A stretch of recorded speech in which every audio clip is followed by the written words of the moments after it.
Hello, everyone, and welcome to this new episode of the London Circle. Today, I'll be discussing sexual and relationship education with Yusuf Patel, founder of RSEIslamic and dad to 5 children. He actually asked me to mention his children in the introduction. Also with Antonia Tulley, a Roman Catholic mother of 6 and a long-term campaigner for protecting children in school from the encroachment of sexual and relationship education. Enjoy. I was filling in an online application form the other day, and I came to the section where I'm asked about my gender. I don't think I'm going to, reveal a huge secret about my age, but it's usually either male or female. It's either M or F. But I was staggered to find a list of 12 to 13 different genders, and which I honestly, if pushed, I couldn't understand. Now, I would claim ignorance, but I'd also claim that I was extremely frustrated. Now, this obviously is a simple matter. It's nothing. It's trifling in comparison to where we are as a society and where we're heading as a society, because where we are doesn't seem by any means at the end of the road. We are in progress towards somewhere where at least someone like myself, my family, many of my friends are absolutely uncomfortable with. And I think that it's quite important that the discussion about sex education and about the wider societal influence of sexuality, of sexual orientation, of gender, and the like be discussed. I recall many years ago when my eldest, who's now married and a solicitor, when he was, I think in primary school, year 2 or 3, and there was the sex education, or sex education was introduced to primary schools, and there was a huge discussion amongst parents, and not within only Muslim parents, but a wider part of society who were uncomfortable with the illustrations, with the ways in which sex education was given to children, and the kind of discussions it was bringing along. Now, we've moved on a heck of a distance from that. I mean, those seem like, quite golden days Yes. and very, very innocent in comparison to where we are today. So if I was to try, to ask what's going on, I mean, what is exactly going on? I mean, whether it be on the education level, whether it be in society, whether it be in the media, what exactly is going on? So I think just to start off with, I think the problem with when I speak to parents is that it's almost a wild west in terms of what schools are actually teaching. Schools are a lot of the time schools are teaching children things that I get calls from parents all the time saying my child has been told that the fact that they're male or female isn't something that is fixed, that you can be whatever you want to be, and then children start to get confused that this is 6-year-old children whose sense of who they are is still developing. And a boy will say, "Why can't I wear a dress? Why can't I do things that maybe a girl can do?" And the things which were conventionally seen to be clear cut issues that someone is born male or female is now considered to be it's uncertain. You could be a male, you could be a female. I was reading a book actually the other day, and it said when children are born, the doctor guesses whether they're male or female, and then a child then decides later on whether they are male or female. So a biological reality is considered to be something which is uncertain, but a feeling that I have about who I think I am is considered certain. So it's like a topsy-turvy world, and so parents are uncertain as to how they can challenge this. And sometimes the fear is, if I challenge this, will I be considered homophobic or transphobic, or how do I address this in a manner which makes me seem like quote unquote normal, or just a normal parent who has questions which will not be labeled as homophobic or transphobic. I mean, I've just remembered something that happened a few weeks ago. I was picking up my girls from primary school, and a child was petting a dog that was tied to the barriers, and he it was quite funny because he said, "Oh, is it a he or a she?" And then he looked at his friends and he said, or is it something else?" Yeah. It's it's gotten to the absurd, don't you think? I think it has, and I think it's always useful to try and look back and see where have these ideas come from. Now, I would date this current confusion and this sort of push on transgender and am I male, am I female, and really the whole push to get LBGT teaching in schools. I would pinpoint that to 2013. And that was when same-sex marriage was legalized. And both Yusuf and I were very concerned about that at the time. We campaigned for many, many months. We spoke to thousands of parents because we knew that legalizing same-sex marriage was not just about allowing homosexuals, lesbians to get married, because very few of them do. And in fact, looking at the latest figures, marriages of all types are in decline, including same-sex marriages. But what that legislation did, and we said this at the time, it's a green light for getting into schools. It's a green light for introducing this idea, be it ever so subtly, that there are all sorts of families, the same love, but all sorts of different families. So it came in with these programs that were sort of literacy based, lots of different storybooks, all produced to a very high standard, king and king, and princess boy, the little boy who wants to be a girl, and his lovely princess dress, and the little boy who dreams of having 1,000 dresses. This is where all these ideas are percolating in. And I don't think it was any surprise to us anyway, who've been very concerned about this for many years, that so that was 2013. By 2017, the government introduces a new compulsory school subject, relationships education. And so that every child has got to be taught that. And when you look at the guidance, The fact that this happens under a conservative government is well, quite I astounding, think, don't you think? do you know, I think this is almost beyond politics. There's ideologies at play here. I don't know what you think, Yusuf, but I think, it is astounding under a Tory government, but I think there's all sorts of ideologies at play there. But, they've made this compulsory school subject. And at the time, I can remember a Christian MP standing on the floor of the House of Commons saying this is a state takeover bid for parenting, because basically the state has moved in to the rightful domain of parents. It's our job as parents to talk to our children about relationships in line with our own cultural, religious values.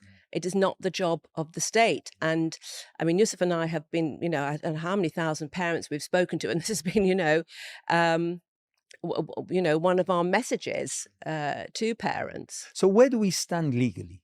What's the legal position? Because I've recently heard several ministers, probably even the Home Secretary herself, coming out and saying, well, it's not compulsory.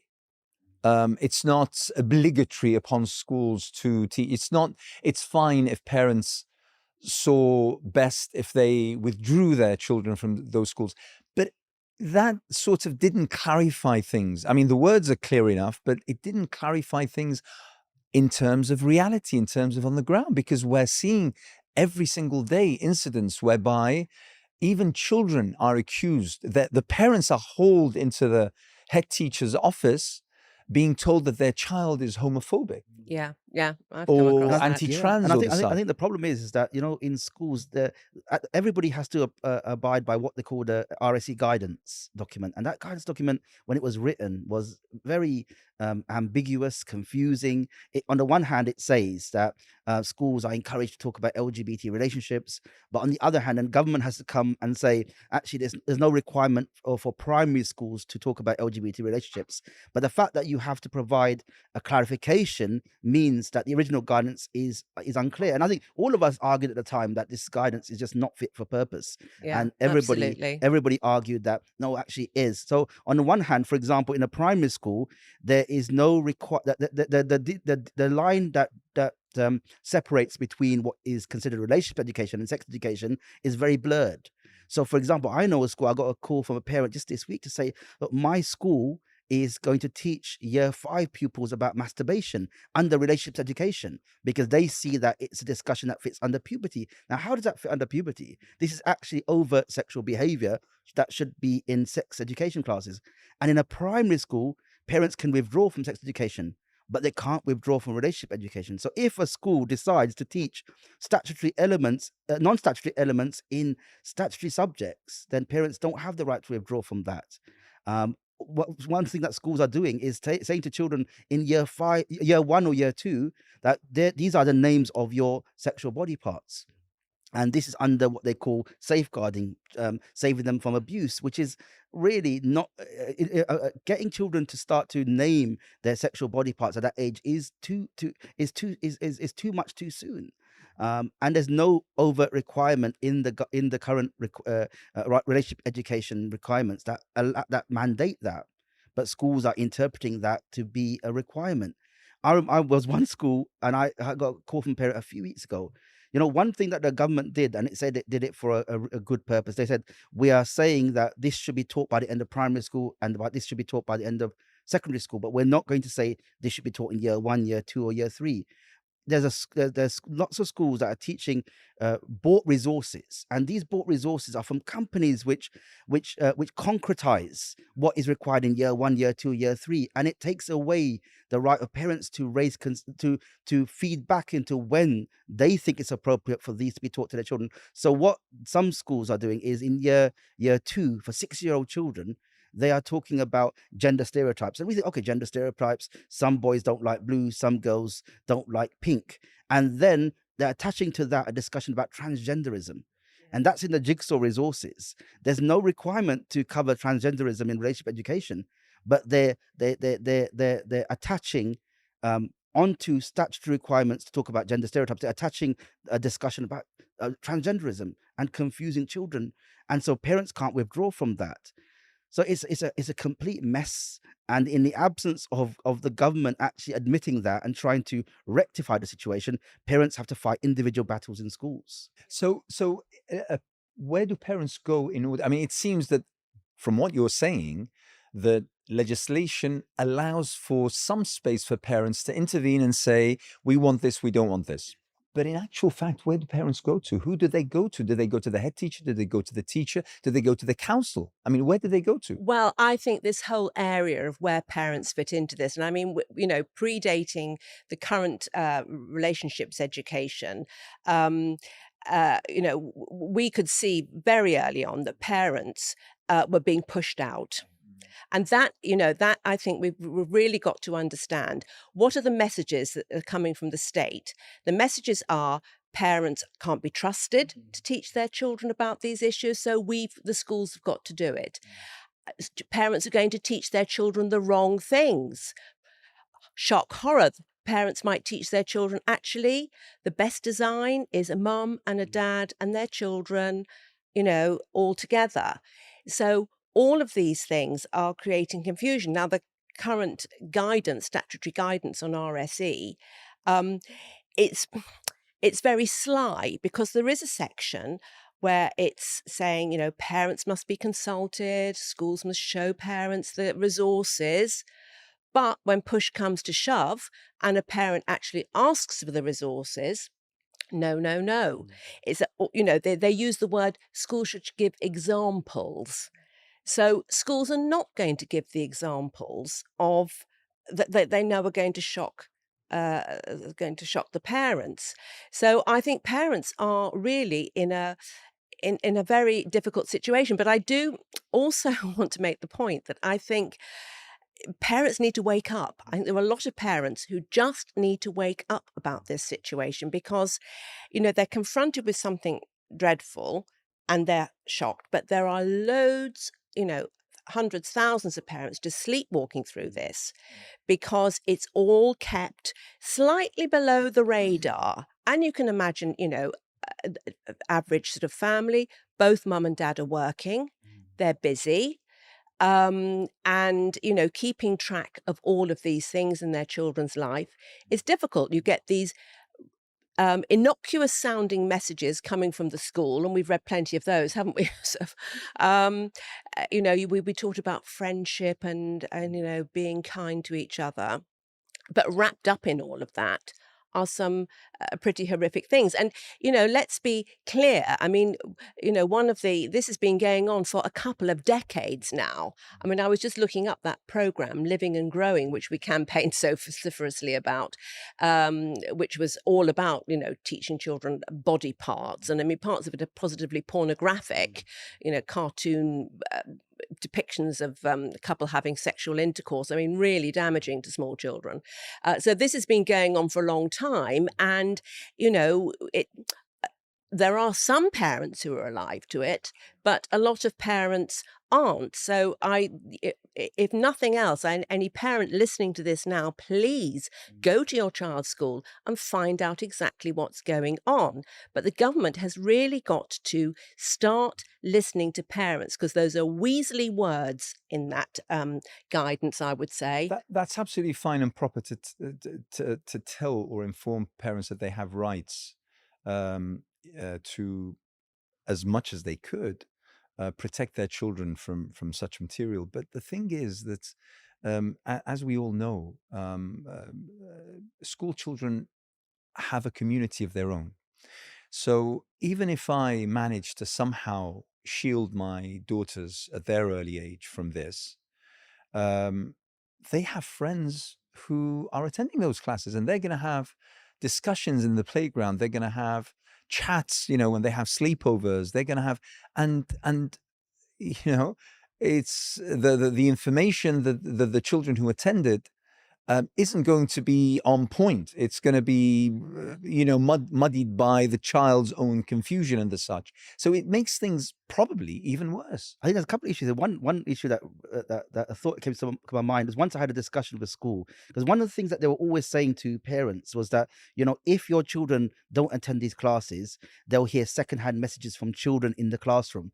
All and then, the time. Which is correct. But the question is then how good then is the education you're teaching children if the messages you claim are so vital for children to understand are not getting through, and they're understanding something different from what you're saying? How vital is that? But secondly, it's a really important point that our children are not just hearing these messages in schools, but we live in a hypersexualized society where, unfortunately, children are getting sexualized messages through TV programs, through marketing, through social media, through their peer groups around them.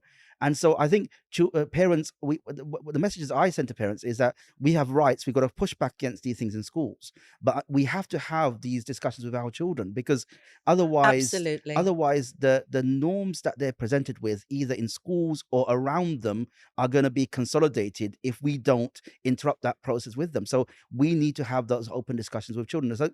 So Antonia does this, I do this. We support parents in having these conversations with their children. Because it's not just about saying we just want to withdraw our children from society, but recognize the profound impact these values are having upon our children's attitudes and behaviors towards sex relationships and even LGBT normalization. Yeah, I mean, you're absolutely right. And I have to say that I've lost count of how many times I've heard parents saying to me, oh, well, the head teacher says, if you don't let your children come to these sex education classes, they're going to hear it in the playground. And my response is, no. It is two completely different things from a child who's basically trapped in their school classroom, listening to the teacher. They're in learning mode. There's their teacher talking to them. They can't go anywhere. And they've just got to look at what's in front of them. That's quite different from children running around the playground, hearing this, hearing that. And I always say to parents, you can just say to your, if somebody starts talking about that sort of thing, just run away. Mummy and Daddy are going to talk to you about this. And that's what I said to my children when they were at primary school. You hear something, something you think's a bit rude, or you think, because children sense, when something's a bit uncomfortable. You don't have to listen to that. That's a valid point, but let me take you somewhere else. I first became aware of the expanse and the impact of the LGBTQ and trans lobbies when J.K. Rowling, when she tweeted about the person who menstruates, and she said, "Do you mean a woman?" And she came in for something that I have seldom seen in terms of a storm, a real Twitter storm that absolutely maligned her. I mean, the impact on her. I mean, she's not going to go into poverty, but she, her reputation has been slandered. She lost many of her honorary degrees. Many associations with universities and colleges and libraries and the such were disbanded. So this showed me that this is something quite serious. Now, I'd like to understand what these lobbies, what these campaigns look like, but also, what are we talking about here? Are we talking about an issue that is related to politics? Is it a political issue? Is it ideological? Is it religious? Is it about religion and faith and the such? Or is it about economics? Is it about liberalism and market economics? What is it about? I think one of the problems is, and when I speak to parents about it, I say, look, when society became untethered from any religion to almost to almost give people a sense of anchoring around what we believe, it became a free for all. Yeah, when liberalism started to become the new religion in society, then anything's possible. Yeah, you can be. The idea is you can be whoever you want to be. You can do whatever you want to do, and the state should almost facilitate that for you. And so, inevitably, what we've got a whole lot of lobbies looking to carve out their rights. But nobody's overseeing what's the overall impact on society, good or bad, of these decisions. So government will say, okay, we're going to allow same-sex marriage. We're going to allow you to identify with whatever you want to be. We're going to allow you to put X on your passport. We're going to allow, when questions are asked, to ask you about what gender you identify as.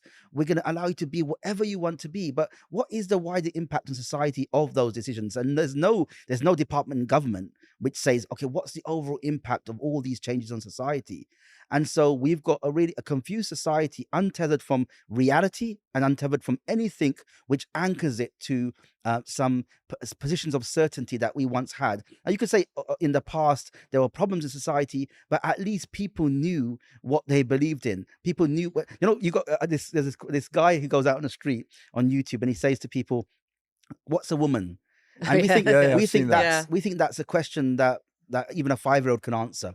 And people are saying, that's a difficult question to answer. And I remember one of the people who was on the other end of that question was going to answer it, and his friend said, no, don't answer that question. It's almost as if, like, if you answer that question, you're going to be in trouble. Yeah. And so rightly, there are women in society who are saying, look, we are we are being pushed out of our own spaces by men who identify as women. And so there's a big conflict now within society around this very simple question. But I really think as parents, we need to recognize that one of the problems is that there's a fear sometimes to discuss these issues. Because, for example, the trans lobby is unrelenting. It's unrelenting in its if you say something which goes against their sexual orthodoxy or their gender orthodoxy, you're going to be cancelled. And there was this woman recently, this woman comedian, a Muslim woman who tried to expose this man in America who was saying to children, "Come and speak to me. I'll be your family." And she was doxxed. Her address was put on the internet. Her car was vandalized. And in the end, she took down those videos. She said, "I'm not going to do this anymore." And that's what they expect. They want to induce fear in people because what they believe is the truth, and you can't argue against our truth. But I think what we need to say is these are our children. We need to discuss this with our children. We're not here to say, we're not here to campaign to almost criminalize LGBTQ lifestyles. Okay, that's not our objective. But these are our children. We can have these conversations with them. We can talk to them about what we believe to be acceptable and unacceptable behavior. And so that's what we tell parents to do: have these frank conversations with their children and push back against some of these agendas that are encroaching upon our ability to raise our children how we want. Yeah. And I think there's, one of the things I say to parents is, we are living this untethered from religion. I mean, it's untethered from biology, for heaven's sake, you know. But it's a tough being a parent today. But one of the things is you've got to build up the culture in your family so that it's stronger than the culture out there. So you as a parent, their compass is pointing towards you.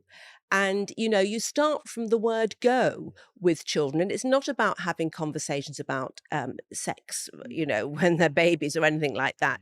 It's about modeling good family life. It's about, children watch their parents like hawks. How are mum and dad behaving? What do they think's right? What do they think's wrong?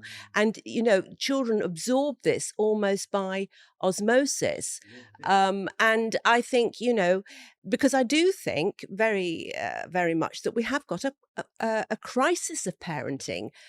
Parents, are bewildered. Where do I go? What do I do? Or maybe it's a good thing that my child's learning this at school, and they've sort of, so a lot of the talks that I give now are, saying to parents, be confident as a parent. This is your child, and get in the driving seat of your child's life. I mean, years ago when my husband and I ran a parenting course at our daughter's school, that was something that really jumped out at us, that we had parents who were just sort of running along behind their children.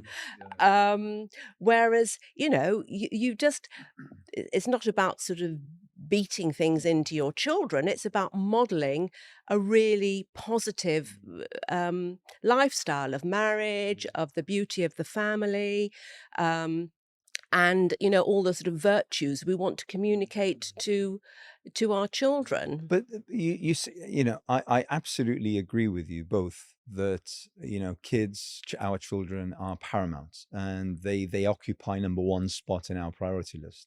But I would also like to venture that I, as a citizen, as part of this society, I can also be offended by what I see as being wrong, as being probably indecent, and I speak here, on behalf of many people out there who have been cowered and silenced because of the kind of campaign that's out there. But what I mean is that this isn't only an education school issue. This is something about society. Am I wrong? No, absolutely. I think just to piggyback on what Antonia mentioned, I think it's really important to emphasize that if we don't raise our children, the society will, because inevitably children are raised by somebody. They're raised by you, or they're raised by society. And so the choice that parents have in front of them is either you raise them or society will raise them. Yeah. And I really believe that, it is chaos. The society around us is chaos.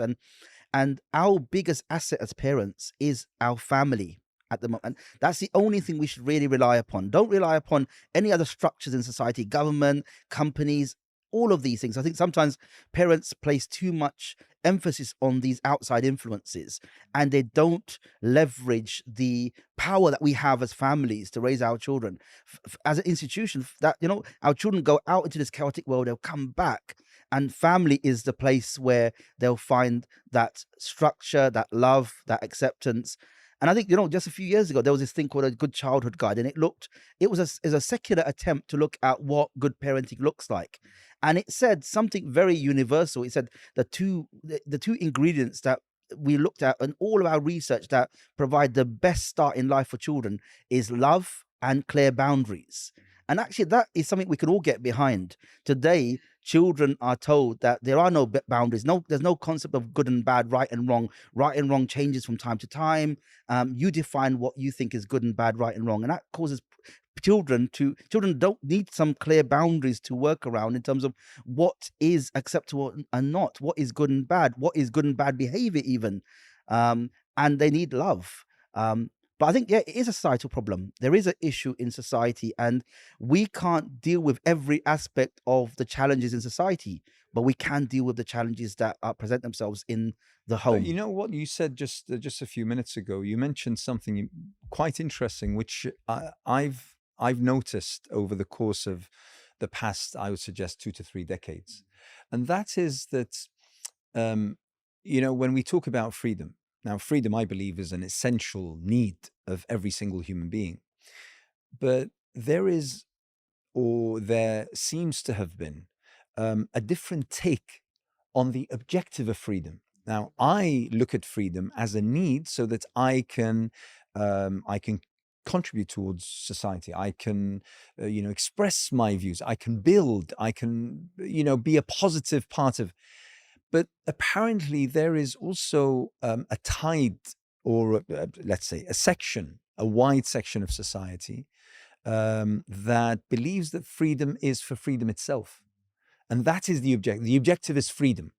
And whatever it takes, wherever it takes you, and whatever the cost, then freedom be it. And therefore, we have ended up with, as you sort of described in different words, but sort of a rampant, out of control freedom, whereby if I desire something, I have to have it. And not only do I have to have it, but everyone needs to clap me and encourage me and help me and facilitate that I get that freedom regardless of what it is. And that's problematic. And I'm trying to get to a point here. Because of either preparing for this episode, or because of interest as a parent, as a member of society, it staggered me how closely knit the LGBT and trans is to paedophilia, and that is something that comes up time and time and time again.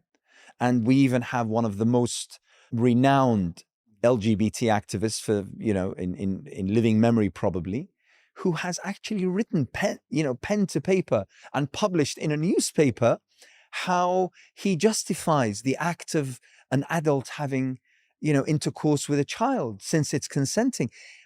Now, I loathe to leap in the future, but is it that we are heading towards something akin to that? I was reading a story that in one of the Scandinavian countries the other day, a court granted the right for someone to marry a horse, I believe. And it gets, you think about it and you might laugh, but it's no laughing matter. This is serious. This is about where society is heading. Yeah. I mean, it's the logical conclusion of I'm the center of my world. I'm going to do absolutely everything I want. I can have no constraints, but actually that's a false freedom. It's illusory, because it's enslavement to your whims and desires. Absolutely, you're putting yourself into slavery. But I think the problem is, and this is where it's really wicked in a way, that so much of this is being played out on children, and although parents might say, oh, this sort of thing, my child's nowhere near this.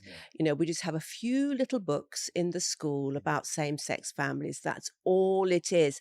But that's not all it is, because these children are being brought up to think that there's absolutely no difference between a mummy and a mummy, a daddy and a daddy, and a mummy and a daddy. And there is a huge difference.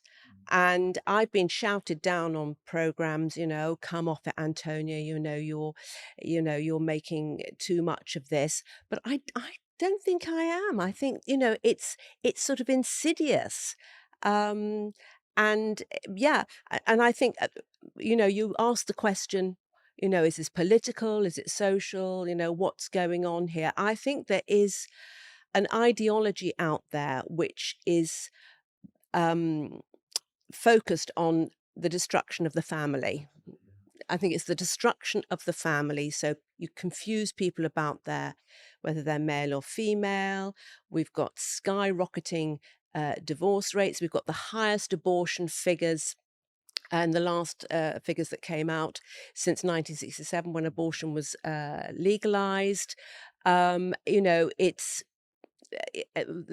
we're in a bit of a meltdown, I would say. Let's focus on something else. Yeah.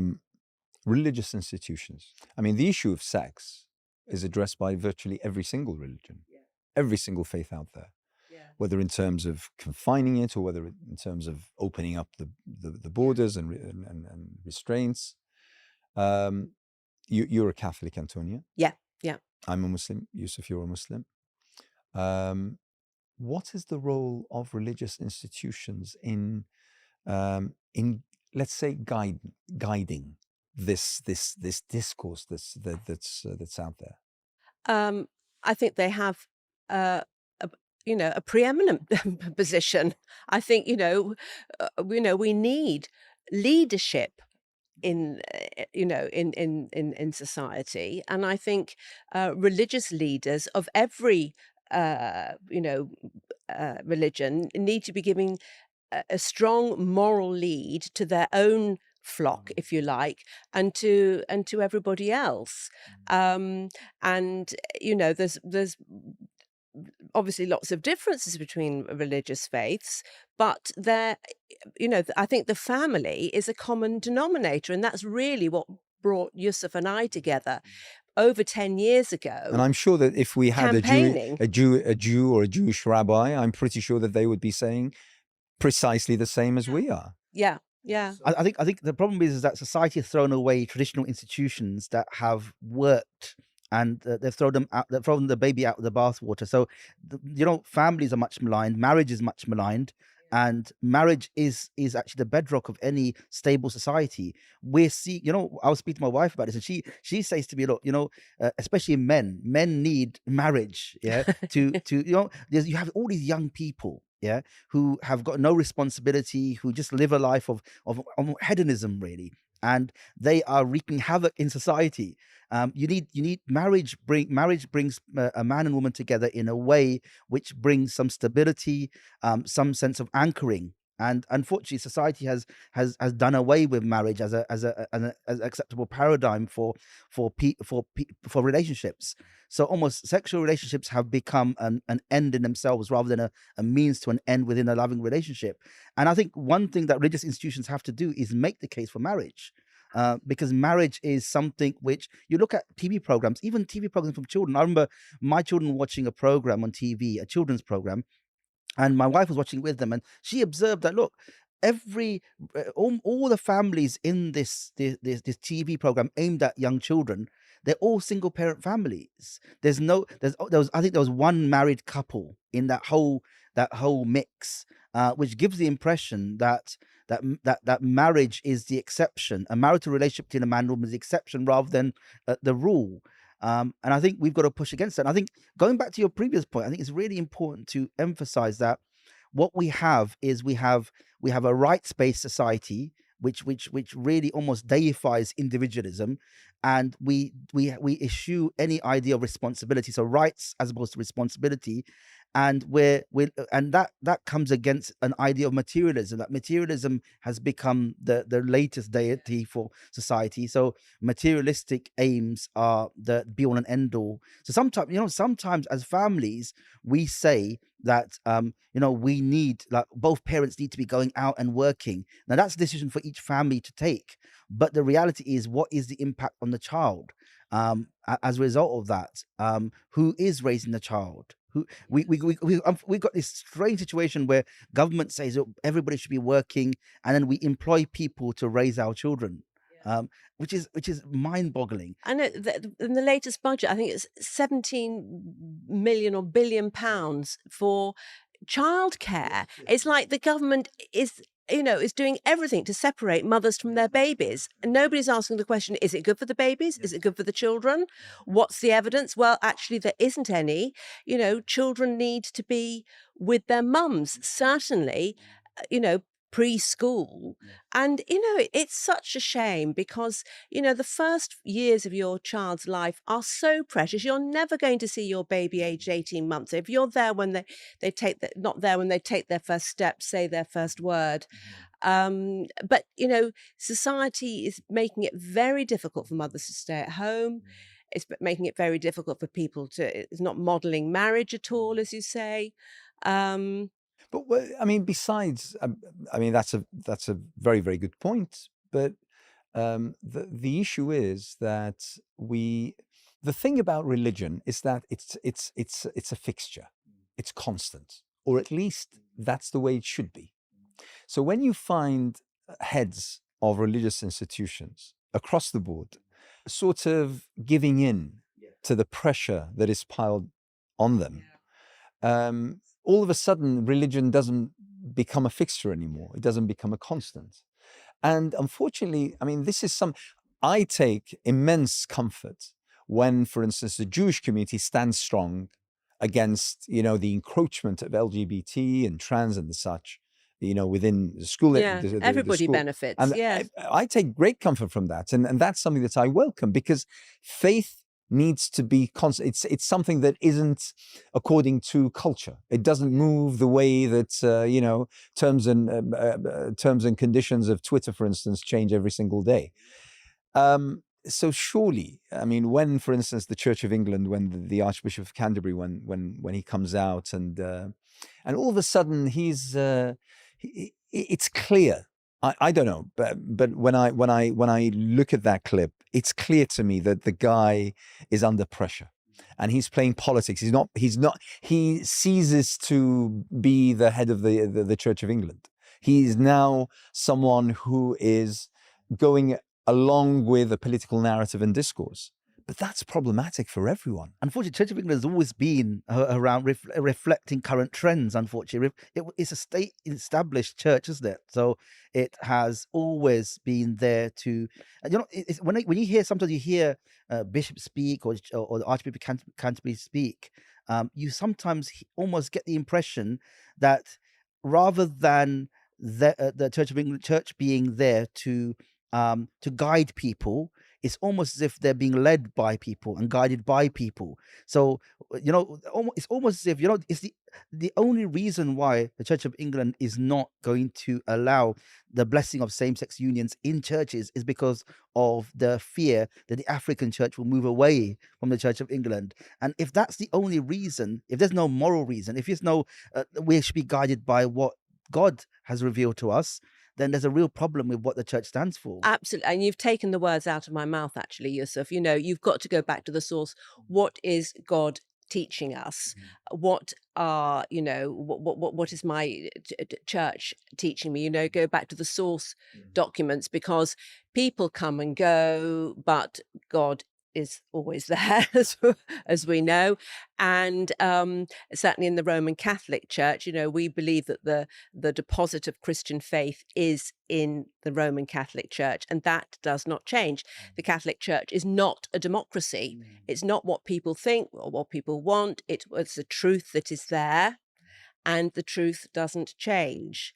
Why is it so problematic to say that sex outside of marriage is wrong? Why is it such a problem? Why is it so difficult? I have to say, I even hesitated for a second there before I actually said the words. Well, I can give you 2 words: the contraceptive pill. 3, the contraceptive pill. That is, or if you like, the beginning of the end, because it separated the unitive and the procreative aspects of sex, where they should be together. That, what is the purpose of marriage? It's for the mutual support of the spouses and the procreation of children. Once you can have lots and lots of sex with no repercussions, no babies, it devalues the whole thing. And what's very interesting is that there are now people starting to say this. There's a very interesting book just out by a woman called Mary Harrington, whether you've come across her. And, you know, she was a lesbian living in a lesbian relationship. And now she says she has found peace as a married woman and had a daughter. And she's a very, very bright lady. She's a writer. And she's written this book that's just come out, Feminism Against Progress. And she goes back and she pinpoints the contraceptive pill as a problem, Now, you know, everybody conducts their own life accordingly, but if you want to think, well, where does this start from? It's because we interfered with nature, I'm afraid to say, in a very, very profound way. And I think maybe society, certain sections are starting to, well, look at this and let's think, well, you know, maybe this is something worthy of a little bit of discussion, a little bit of thought. What has this done to us, and particularly what has it done to women? And what the message coming out from some of the people like Mary Harrington, Louise Perry, is that actually marriage is good for women. It, you know, serves women's interests best. You are safest, most secure, and actually you're most liberated as a woman. I'm sure your wife will probably think, you know, the freedom that you have as a mother, the fulfillment that you have as a mother, you know, it's you're getting much more freedom within the happiness of marriage than floating around on some sort of sexual roundabout. Is this at all conceivable that either Muslim organizations, mosques, Islamic centers, think tanks that are within the Muslim community, within you know, the Catholic or general Christian community, that there could be an alternative curriculum for children on sex education, on relationships and the such? Is that something that's happening? I think first of all, going back to a previous point, I think the point is when you say, for example, to somebody that having relationships outside of marriage is a sin, you know, a lot of people, even some Muslims, will say, "Oh, that's being judgmental," because this is the current, this is the view of almost liberalism allows you to just live your life according to your desires, and nobody should be judgmental. Nobody should tell you what is right and wrong, even God. You know, we're freed of responsibilities, free of anybody telling us how we should live our lives, even though essentially those people who live their life in that way are not doing that in a vacuum. They're being led by choices from people around them who say you should live this life. But I think your point is right. I think we do need to provide almost alternatives. I'm working on actually a maktab program, a curriculum for children in Makatib who are facing this issue in schools, because I speak to people, and the maktab system is like children after school, they go in and learn the Quran, and I get calls from teachers in those institutions all the time who say children are coming in and they're really confused about what we believe, and so definitely there is a need for there to be leadership on this. And I think as a community, sometimes we also shy away from saying things because we almost feel like, the Catholic community has been around for a long time, but the Muslim community is quite a recent newcomer to this country, and there's still a perception amongst Muslims that we can't say this. This is not our country. This is not. We can't speak about these issues. We can't almost try and create change around these issues because that's not our place. But we, as citizens of this country, as people who are equal citizens, we have the absolute right to, just as anybody else, to try and move the direction of society in a particular way. We should also want to contribute positively to society and say, if we believe marriage is important, if we believe all of these institutions are good for society, we should not feel reticent about making the case for that in society, where everybody else is saying this is our vision for society. We should also want the best for society. But I think definitely sometimes even Muslim institutions are fearful of raising these issues. Now, that's changing more and more. But there's lots of our main organizations don't want to touch these issues because of the fear of the backlash that will ensue if they threw themselves into a discussion about these issues. You're absolutely right. I mean, I know personally, a number of, I'd say about 4 or 5 khatibs, people who deliver the Friday sermon across the country, who have told me outright that they want to speak about this issue, but they can't. And if they do, then it's like from a 6-foot stick away. I mean, we need to stick to morality and decency and the such, but not go into specifics, because they will find that either their own congregation, 1 or 2 people will speak up, or that whatever they say will be taken further, and they'll be in problems. And they all said the same thing. They said, we fear that our mosques will be shut down. Yeah, and actually that fear is crippling. That fear is often unfounded. Because I remember I spoke to an imam once. It was really interesting. He said, "Look, I want to speak about this issue. What do you advise?" And I said, "Look, as long as you don't call against people, you don't say I'm calling. You don't incite. Yeah, you don't. Even if you say hate against people or discrimination against people, you're just you're almost discussing the idea. Yeah, within a religious context, you have absolutely every right to do so." And he said, "Oh yeah, the police are going to have a stall outside after, so they're going to be there." And I said, and he gave the talk in exactly as he wanted. There were no problems, and the world didn't end. The mosque wasn't shut down. Sometimes the fear debilitates us, and the fear is unfounded. I remember once I helped some parents with an issue in school, because what was happening in school was that the school had started what was called the Equalities Club, and said, "Look, we're all equalities." But there was a couple of teachers who hijacked it and started it became an LGBT club in disguise. We got the parents started complaining to me. I supported the parents to try and raise issues about it, and the school apologized. They closed the club. They realized they'd done wrong. And then the school reported me for hate crime to the police. So I got a call from the police officer to say, "Look, this has been raised against you. I've investigated it, and I can see no grounds for this investigation going any further. I've seen your videos, and I can see that you're not inciting any hatred. You're not doing anything illegal." And I think sometimes when I speak to people, they think, "Look, the worst is going to happen." But if sometimes the things I say, people say, "Oh, don't say those things." I've never been in trouble for anything I've said. And I think sometimes we just got to say to ourselves, okay, if we remain silent, then what is the impact upon our community, upon our children, on our families if we do? Yeah, that we're almost saying to the LGBT community, you can raise our children as you wish. Yeah, we're allowing them to monopolize the space and to influence our children. And so, what will be the outcome for us as a community if we don't respond? I think that's what we got to balance against. And we need to look at the media. I mean, we all consume the media every single day, whether it be through social media, whether it be through the mainstream media. And it seems that today, as the old Ricky Gervais joke in one of the episodes of Extras, I remember well talking about someone who had won a prize, either an Oscars or something, and he said that, well, she ticked all the boxes.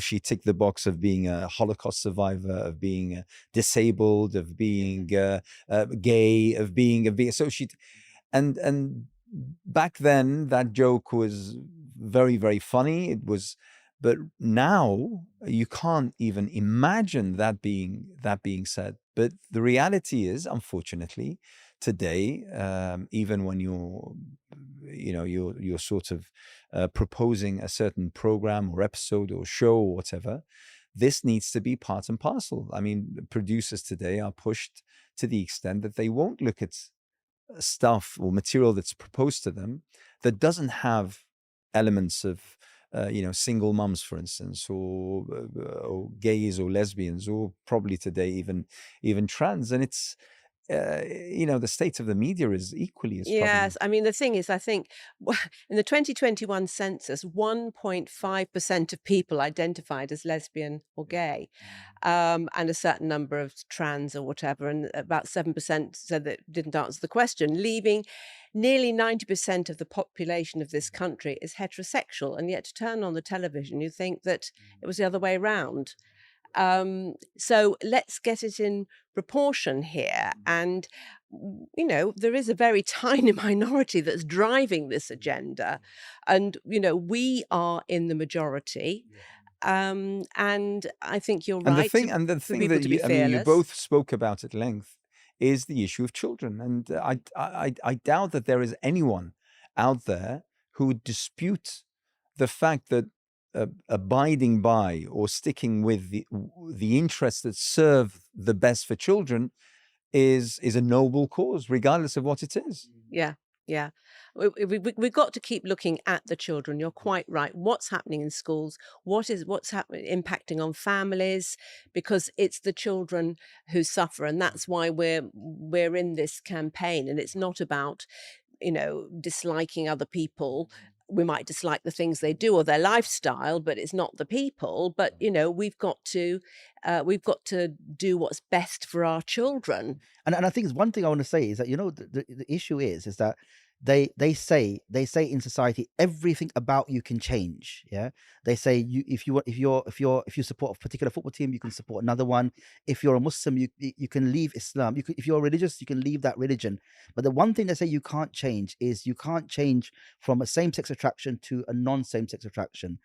That's why they're pushing this idea of conversion therapy. That if somebody says they have a same-sex attraction and they want to be supported out of that, there's no way that can possibly happen, because it's a fixed part of who you are, even though there's no basis for that. And I think that's one of the things we need to really deal with as a society, to say, what is it about this same-sex attraction that is so a fixed part of who you are that can't change?